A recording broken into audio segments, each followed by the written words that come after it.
This morning on BRN, a quarter of Americans are stressed and burned out by age 30. Joining me now to help break it all down is Van Darden of Talker Research. Van, great to see you. Thanks for joining us on the program this morning. Thanks for having me. Yeah, and I got to say, I'm so glad you accepted our invitation to appear on the network, because I think this poll is absolutely fascinating. I know I feel like I'm under a lot of stress. I'm certainly not 30 years old, but according to the poll, a quarter of Americans are burnt out before they're 30. I want to get your reaction to the survey that y'all did. Yeah, I guess in some ways, the results of the poll and the age that we kind of stumbled across isn't that surprising, really, if you think about it. I think there's a growing sense, or at least an understanding, that the feeling of burnout is creeping younger and younger. And this data that we did at Talker Research, I think, proves that. The biggest takeaway from our standpoint, um, or if there is anything surprising to say about this, is that the younger you are, the more likely it is that you burn out quicker. And to put it a different way, younger people are burning out quicker than older people did at the same age. And we found that to be particularly notable. And why do you think that is? Is it just that uh, I was a young guy once in my career, and I wanted to do everything. I remember busting my butt, putting in a lot of hours. Is it the amount of hours, the time, the commitment, indecision? What's driving that higher rate of burnout versus when I was under 30, which, by the way, was a long time ago? Sure. Yeah, it's a great question. I think it really it is what everybody wants to know. As we reported in the piece, finances were the most commonly ranked as the top factor leading to this. I think that number was something like 30% reported that Mhm. finances were their number one reason for stress and burnout. Politics, of course, inescapable in this day and age. Work itself, and then physical health were all factors that people listed, and in that order. So finances, politics, work, physical health, as significant sources for major worries for our respondent pool. Um, I don't think anybody's going to be surprised by those. I think that's very relatable. I think the severity or the acuteness of the people who are feeling that stress and burnout is showing up, and again showing up earlier and earlier. So whether it's social media and social pressure, the feeling associated with finances, whether it's inflation, a potential recession, debt, all of those kind of financial factors um, are certainly weighing on younger people earlier than older people who may not have felt that same pressure at that same age.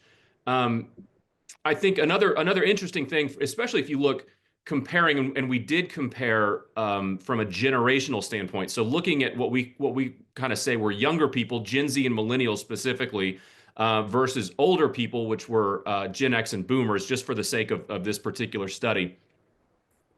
Um, Gen Z and millennials reported to us that they aren't as concerned with their social life and love life, while the older generations say that balancing their life and personal growth goals were equally less important. So I think that was another surprising takeaway for us at Talker Research was um, the external factors, again, finance, politics, the work itself, having a greater impact than, say, a social life, love life, just aren't as important to younger generations this day and age.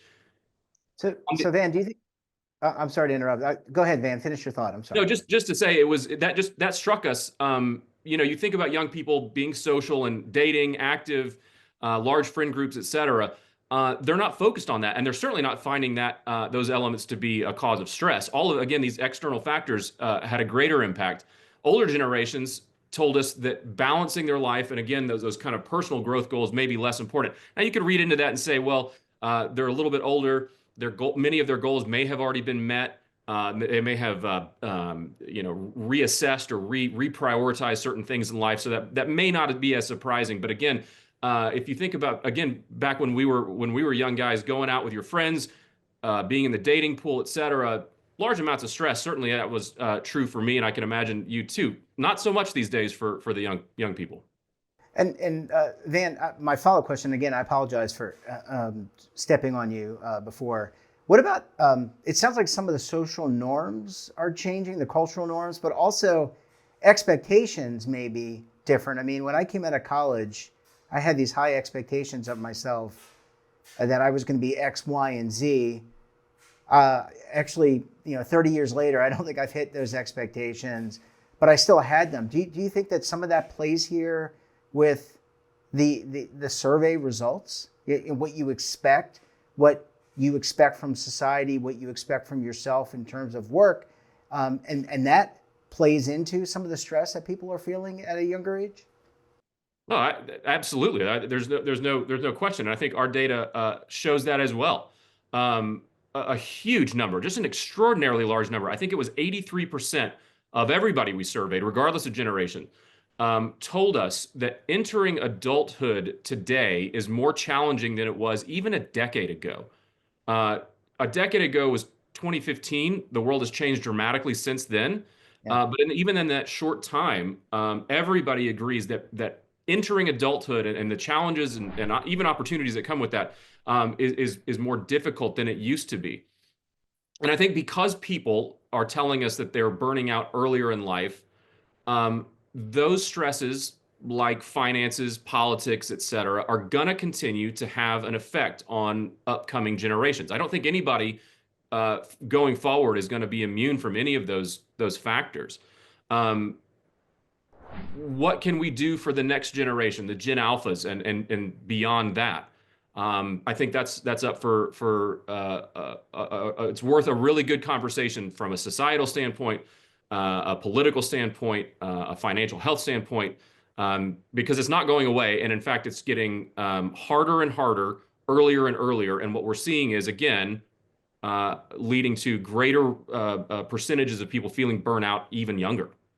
Yeah, that was going to be my next question to you is what are the mental health implications? What are the societal implications that I guess policymakers, people need to be kind of focused on? Because speaking for myself, I'm my biggest critic. I'm my worst critic, right? We always want more for ourselves. So I think a lot of people put pressure on themselves, but there's got to be some overall lessons. First of all, how do you address this from a mental health perspective at the state, local, and federal level? Sure. Well, I'm not a mental health expert, and nor am I Sure. in politics. So I can say, just Well, speaking for you got a myself. check mark in my book then, in terms of the politics. But anyway, that's a whole nother issue. Go ahead. I'm sorry for interrupting. Well, I think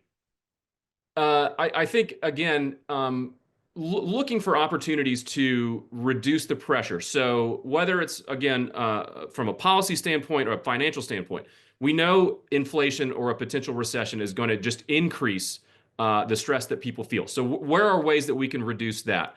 That's at a 30,000 foot or a societal standpoint.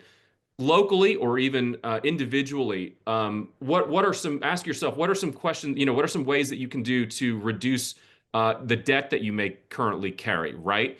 What are some, there's a long running joke about millennials eating avocado toast, or why don't you just sacrifice that extra cup of Starbucks? Frankly, that's not going to really make a dent when we're talking about the average amount of debt that someone carries, whether on their credit card, medical, et cetera. But in the grand scheme of things, reducing something like debt, for example, will reduce the stress or the burnout that you may be facing. Likewise, health. What are some proactive steps that you can take to make yourself healthier, to set yourself up, your future self up for to enjoy a greater, healthier lifestyle? That will reduce that kind of physical health, which, by the way, was among the most commonly selected or in the top 5 areas for burnout among all generations. Physical health, which I didn't mention earlier, or at least we didn't really get into. Physical health was among the most common topics for or reasons behind stress and burnout. And I think that's really something to not lose track of. Yeah, we talk about getting to work on time and waking up early and getting the kids to practice and got to pay down the debt, and am I going to have to refinance my house, and what about my aging parents, and all of this kind of stuff. Your physical health is a key part of that, and every generation that we surveyed reported that. So back to your question, what are some ways that I can implement some things that I can do to make myself feel better, to feel healthier? That's physical. We talked about mental health, taking breaks, stepping away, putting the phone down, going outside. There's a common internet joke about, just go outside and touch grass. I think there's probably something to that. Yeah. Take a walk, get some sun, get some fresh air, get some sunlight, all of these kind of things, physical effects, mental effects that will reduce that stress and burnout, getting better sleep. I think, we didn't get into a lot of the weeds in this survey on steps that people could take. I think we were more interested in the kind of rates and the reasons why, not so much what people do. We're going to leave that to the experts, the mental physical health experts, the financial experts, et cetera. But I think there are just some really common sense things that anybody can do, regardless of your ability, regardless of your place, to reduce that stress and that leading towards that burnout over time.